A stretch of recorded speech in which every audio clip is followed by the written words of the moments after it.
What's up, everybody who is watching this, and welcome to the PsychNaw Learning Center that is online and virtual. The first module, the thing that I'm starting with, that I'm going to kick this all off with, is acceptance and commitment therapy. Why? Well, I happen to be researching it right now, and I can say without a doubt it's been one of the most helpful things I've ever learned about in practiced. Told myself no more redos. I'll sit here and redo this thing forever if you let me.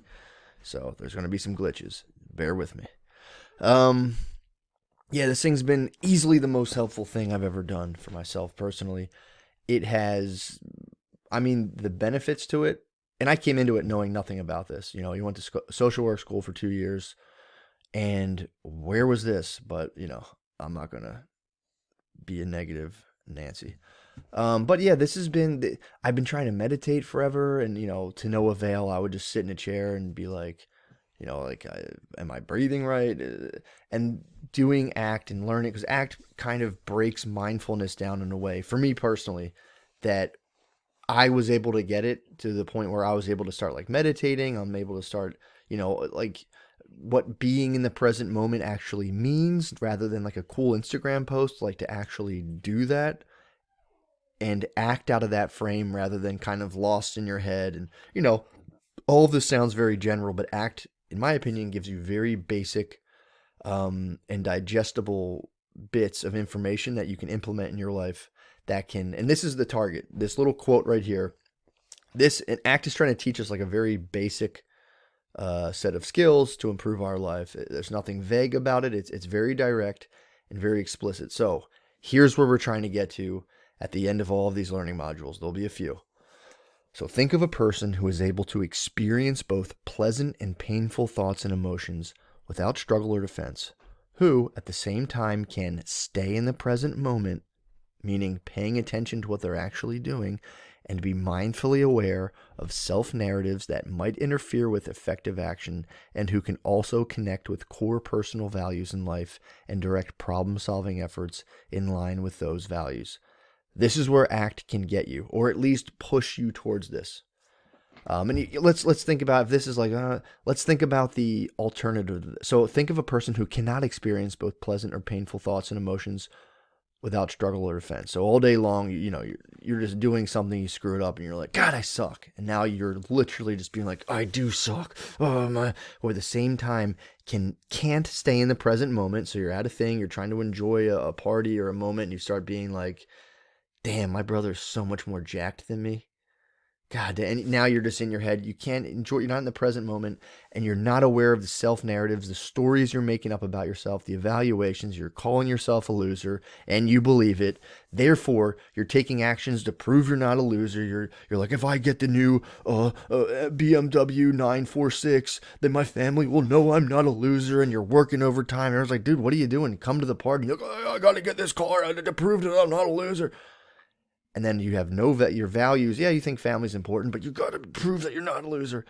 This is, and maybe this sounds kind of crazy, but it's like, think of a person who's able to just experience that one thought, like, man, like, I fucking suck. And just go, interesting thought. Anyway, what was I doing today? Oh, yeah, I'm recording PsychNaw. Why? Because I would love for there to be a big public suppository of information designed to help people out of ruts. People that don't have access to a therapist, or maybe they went to a therapist and the therapist was kind of weird, which a lot of them are. I'm not saying people shouldn't go to therapy. I think it's awesome. I've done it. Helped me tremendously. But not everyone can do it. Not everyone likes it. So here, let there be something that can just help people, that's valuable. Or I could be a little squirrely weirdo and be like, what do people think this is cool? This is what ACT is trying to tell you how to do. What do you actually value? And just move towards that, and your weird little anxieties, your depressive, poor me funks just kind of melt away without being like blasted by like, let's take you on these pills and then your bad thoughts will stop with these. And if they don't stop, try these pills combined with this practice and look at yourself in the mirror. Tell yourself you're the best. Nah, man. ACT doesn't really mess with that. ACT is like Jedi training. which is like, if you know the difference between Jedis and Siths, Jedis believe that a lot of our destructiveness comes from our the power of our emotions. And it's not like we cut off from our emotions, but in order to kind of control our emotions, we need to engage in a more harmonious interaction with everything around us. That's why Jedis, you kind of just, you're not like running from it or trying to control it. You're just letting things be what they are and moving in a direction that you personally deem worthwhile, good, valuable, whatever. Whereas the Sith wants to dominate, control. Why? Because when you're running purely on emotions, you typically need to try to control them because a lot of times they're very unpleasant. And that ends in a lot of destructive, kind of Darth Maulish behaviors. All right, so I promised myself I wouldn't ramble, and guess what? Too bad.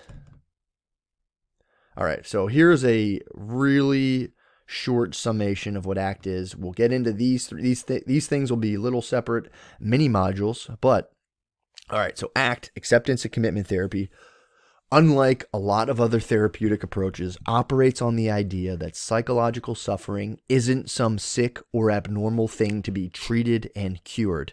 From the ACT standpoint, things like depression and anxiety are just normal byproducts of the human mind.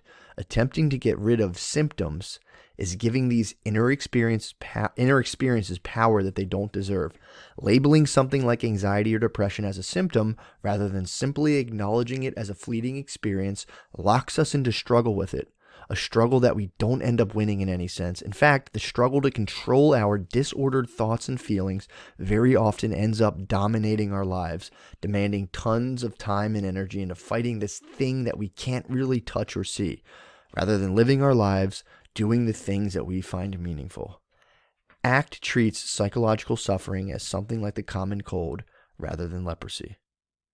Rather than focusing on our problems, ACT instead asks us to define the life we truly want to live while giving us the skills needed to deal with and ultimately accept the stuff that pops up in our minds as we do so.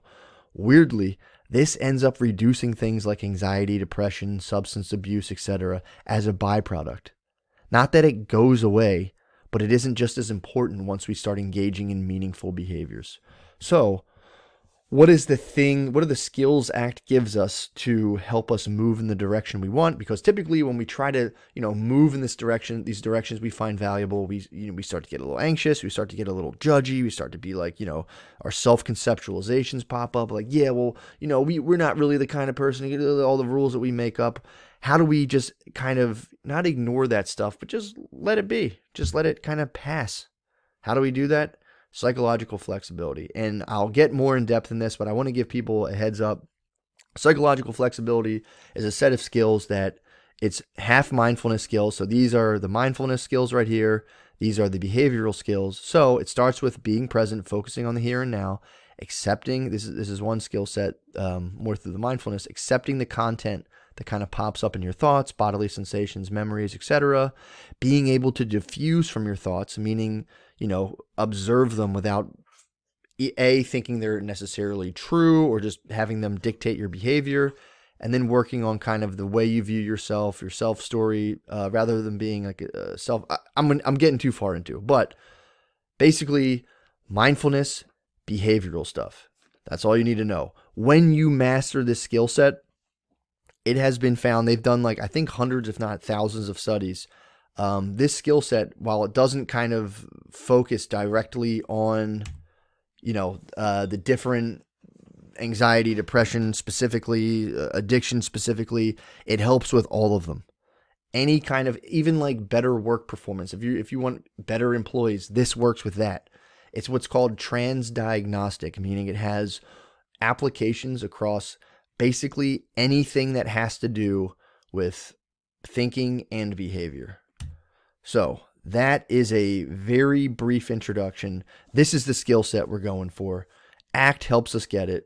And I can say personally, I've put this stuff into my life. It's been nothing but a benefit, like a huge benefit. It's allowed me to kind of get out of my own head and just do the things that I actually like to do.